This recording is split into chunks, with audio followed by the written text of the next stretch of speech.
ሀይ አሰላሙ አለይኩም ወረህመቱላሂ ወበረካቱ። ሰላም ጤና ይስጥልኝ ሀባይብ፣ እንዴት ናችሁ? ሰላም ነው? በያላችሁበት የዓለም ዳርቻ ሙሉ ሰላማችሁ ብዝት ይበል፣ ክፉ አይንካችሁ። እንዴት አላችሁልኝ? አላህ ይጠብቃችሁ ማለት ነው ሀባይብ። ዛሬ ደግሞ እንግዲህ በአዲስ ፈታ እያልን እየመጣ ነው ማለት ነው ሀባይብ። እንግዲህ ሰሞኑን በሚዘዋወረው ቪዲዮ ኢሳም ሴቶችን ፈጃቸው ሲሉ ሰማሁኝ። እንጂ ይሄ ነገር ኧረ ተው እናንተ የሰው ስም አታጥፉ እያልኩ እኔም ብዬ ነበረ። ነገር ግን እንዲህ ብዬ እንዲያው ዞር ብዬ ሳይ እኔ ደግሞ ቲክቶክ መሄድ ጥሎብኝ አልወድም። ከዛም ባሻገር ደግሞ የሰዓት የለኝም ባይዘው ሀባይ ምንም አይነት ሰዓት የለኝም፣ ቢዚ ነኝ፣ ቀኑም ሌሊቱም አይበቃኝም። ለምን የሚለው ጥያቄ ግን ለኔም አልገባኝ ብሎ ተቸግር ያለሁኝ። እንዲህ አድርገሽ አብቃቂው ሳርቾ ካላችሁ እስኪ ሰፖርት አድርጉኝና ኮሜንት ላይ ከዛም በኋላ አብረን እናይበታለን ማለት ነው፣ እንዴት እንደሚበቃኝና ቲክቶክ እንደው ዞር እንዲል ማለት ነው። እኔ ደግሞ የምሰማላችሁ አሁን ነው እንግዲህ በባለፈው ኢክራምና ኢሳም እንግዲህ እኔ ነገራቸው እንደው በጣም ለማህበረሰቡ አሳሳቢ ሆኗል። አሳሳቢ የሆነባቸው ምክንያት ደግሞ ያው ይታወቃል። አብዛኛው ማህበረሰብ ሴቱም ወንድም አፍላ ወጣት ነው የሚከታተላቸው እነሱንና ተነሱ ምን እንማር እያሉ እየተከታተሉ ባሉበት ሰዓት ነገር ግን ምንም አሁን ላይ በቃ በጣም ከፍቷቸዋል ተመልካቾቻቸው ብዬ አስባለሁ። ምክንያቱም ከሆነ ጊዜ ወዲህ ስንከታተል እንግዲህ ያው የሆነ ሰዓት ላይ ያው ኖርማሊ የመጀመሪያው ማለት ይቻላል አቁመው ነበር ቲክቶክ ከኢክራም ጋር። ለምን አቆማችሁ የሚል ጥያቄም ሲበረከትባቸው፣ ምክንያቱም ወጣቱ እነሱን ነው የሚመለከተው፣ እንዲሁም ደግሞ በጣም ጎበዞች እንዲሁም አክታቸው ደስ የሚል ስለሆነ ብዙውን ጊዜ በጣም ወጣቶች እንደሚመለከታቸው እንደሚከታተላቸው ታውቃላቸው። ሁላችንም ቢሆን ማለት ነው። ከጊዜ ወዲህ በተለይ እኔም እና ከሆነ ጊዜ በኋላ ያው ትንሽ ቲክቶኩን ያው ችላ ብለውት ነበር። ያኔ ያው መቼስ ሰው እኮ ሲከብር ችላ ይላል ከመስራቱ ጋብ ወደ ህይወቱ ለመግባት ሩጫ ምናምን ነገር ይላል እና እንደዛም ሁና ነበር መሰለኝ። ኢክራም እንደተለመደው እንግዲህ እኛ የነገሩንን ያየነውን ነው የምናወራው አይደለ? ለምን ብለን የምንጠይቀው ያየነውን ነው አይደለ? ያላየነውን አንጠይቅም መቼስ።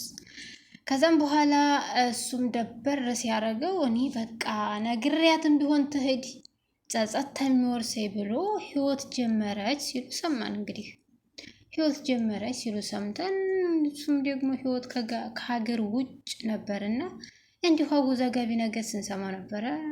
እነሱም ራሱ ግራ ገብቷቸው ነበረ። ግን ኢሳምን ያው ሁሉም ጊዜ እንደምትወደው ግልጽ ነው። እስከዛሬም ደግሞ እንደጠበቀችው እና የፍቅር ጥያቄ እንዲያቀርብላትም ፍላጎቱ ቢኖራትም እሷ ደግሞ ከሱ ያልመጣ ቢቀር ይሻለኛል ብላ ዝም ብላ ተነስታ ለትዳርም እንዲሁም ለስራም ለተለያዩም ነገሮች ለመውጣት አስባም ቢሆን እንደምንም ብሎ አስቀርቶ የፍቅር ጥያቄ ያቀረበላት።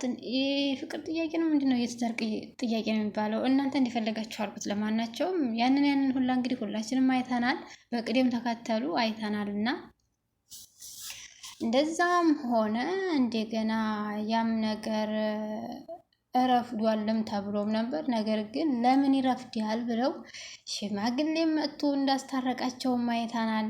እንዲሁም ደግሞ እሱም በቃ አፍጥኝም ሲላት ነበር። እንዲያውም እንደ ጮኛ ሆኖ አይታችኋል አይደለ? ሁሉንም ነገር አይተናል ባይዘው። ከዛም እሷም ደግሞ ያው ኦኬ ብላ ነገራቶችን እያደረገች ባለችበት ሰዓት እያንዳንዱ ኦዲየንስ የሚወዳቸው እሷም በዛ አጋጣሚ ዩቱብን ከፍታ ነበረ። ነገር ግን ብዙ በጣም አስተያየት ሲሄድ ነበረ። እንደምንም ብለን ደፋ ጥልም ብለን አስቀራን።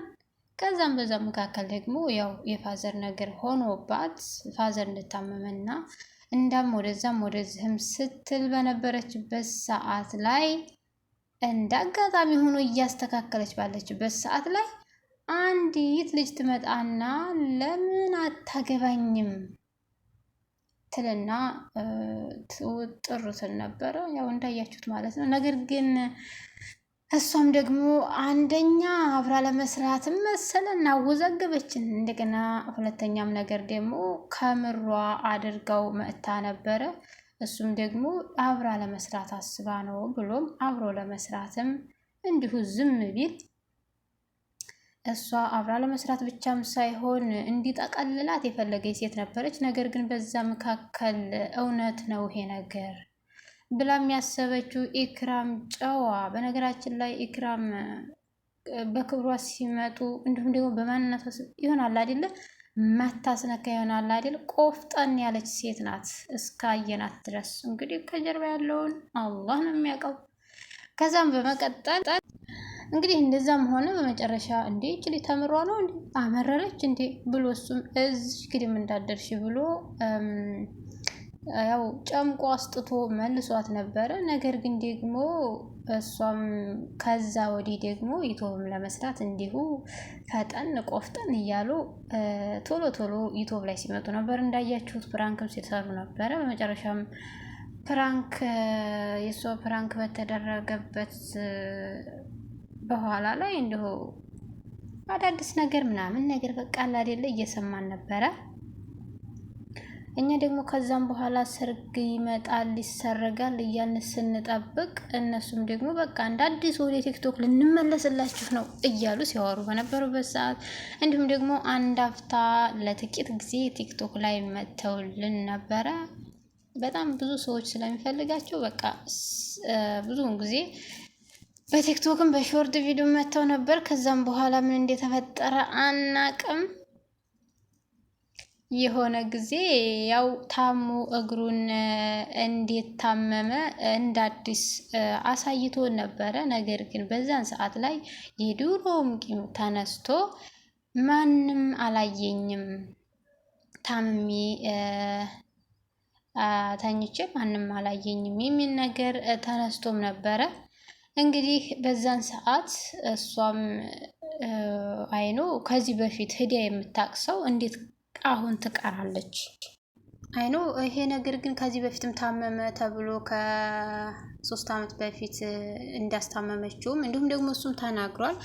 በዛን ሰዓት አንድም ሰው የለም፣ እሷ ብቻ ነበረች። አይኖ ምንም አደርጋልኝ አይደለም ግን አጠገቤ መሆኗ ብቻ በቂ ነበር በሰዓቱ ብሎም ሲናገር ሰምተናል። እንደገና አሁን ደግሞ ማንም አላስታመመኝም ብሎ እንዲሁም ደግሞ በዜና እንዲሁም ደግሞ ይሆናል አይደል ዘገባም ተደርጎለት ነበር። የሆነ ጊዜ ላይ አይታችሁት ከሆነ ይሄ ነገር ዘግብልኝ የተባለ ይመስላል ዘገባውም ማለትም ዜናው። እሷም ደግሞ እኔ አጥቢት ገንፎ ሰራሁ እያልኩኝ መፖሰት አልወድም፣ ነገር ግን ደግሞ የምችለውን ነገር አድርጌያለሁም ብላ እሷም መልስ ሰጥታለች። እንግዲህ ታዲያ ይሄ ነገር ምንድን ነው? ወይስ ሙድ እየያዙብን ነው? ይሄ ነገር ሰይፉ ዘንድ መሄድ ያለበት ብዬ አስባለሁ። ለማናቸው ምስሱን ተወትና አልፏል። ያው መቼም ሰው ኸይር ስራው መረሳቱ አይቻልም። እንዲሁም ደግሞ በአንድ ስህተት ሰውን በስህተት መሸፈን የለብንም። ይሄ ነገር እነሱም ላይ ይኖራል ብዬ አላስብም። ይሄ ነገር ሙድ ነው ወይስ ነገሩ ምንድን ነው? በነገራችን ላይ አንድ ነገር የምንለው ነገር የምር እውነት ለመናገር እሱ አላህ ሱብሃነሁ ወተዓላ ያጣመረውን ማንም ሰው እንደማያፋታው እንደማይለያየው እርግጠኛ ነኝ። ከዚህ በፊት ሩሃማ ነው ምናምን የምትሏቸው ልጆች ኩላሊቱን የሰጣት ልጅ በጣም ተስፋ ከመቁረጡ የተነሳ በጣም እምቢ ብሎም እንደነበረ ሰይፉ ላይ አይተን ነበር እና ዛሬ ግን ታርቀው አብረው ናቸው። እንግዲህ ታውቃላችሁ እሱ ፈጣሪ ያለው መቼም የሚለያየው ነገር የለም። ምናልባት እነዚህ ልጆችም አብረው ሊመለሱ ይችላሉ። እናም ደግሞ ለብዙ ወጣት ትምህርትም ይሆናሉ ተብሎ ይታሰባል ማለት ነው። እና ያለን ወደፊት እኔ የገረመኝ አንድ ነገር ግን የዛሬዎቹ ሴቶች ናቸው። እሱ ደግሞ ኢክራምን ተስፋ የሚያስቆርጣት ነገር ይሆናል ብዬ የማስበው የሴቶቹ ነገር እንደዚህ መሆኑ ጥሩ ነው ወይ? የእውነት እንደው ቢለያዩ ነው ወይ ከናንድያቸው ማለት? በእርግጥ እሱ መስራት ይፈልጋል። ለወንድ ልጅ ስራ ህይወቱ ነው ይላል። እንግዲህ ስራው በዚህ አይነት ኮንታክት ከሆነ መቼስ ምን ይደረጋል? በነገራችን ላይ በሴቶች መፍረድ አልችልም። ምክንያቱም እኛው ነን የምናጠፋቸው። እንደዚህ ሲሆኑ ሰፖርት ካደረግናቸው ይቀጥላሉ። እነሱ የሚሸገራቸው ምክንያቱም የሚፈልጉት ገንዘብ ነው እና ኢክራም በዚህ ጉዳይ ላይ ያው እንዲህ መሽለጥለጥ ስለማይመቻት ይሄን ነገር ተስፋ ቆርጣ ነው ነገሩ ምንድን ነው ወደፊት እስቲ አረ እድሜ ይስጠን እናያለን፣ ችግር የለውም። ግን እኔ ምንጊዜም ቢሆን የኢክራም አድናቂ ነኝ። የምር አላቅም አላ አይደለ ልውጥ ወጣ አትልም። በጣም ነው የምታስደንቀው ሀቂቃ ማለት ነው። እና እዚህ ደግሞ አሁን ያው እንዴ እኔማ እኮ ብገባ እንዴ አረ ይሄ ነገር ህልም ነው እንዴ ህልም እያየ ፖስቶል መሆን አለበት ነው ያልኩት። ማለት ከዚህ በፊት እንደማይነካካ ስለነገረን ማለት ነው። ለማናቸውም እናያለን፣ እድሜ ይስጠን።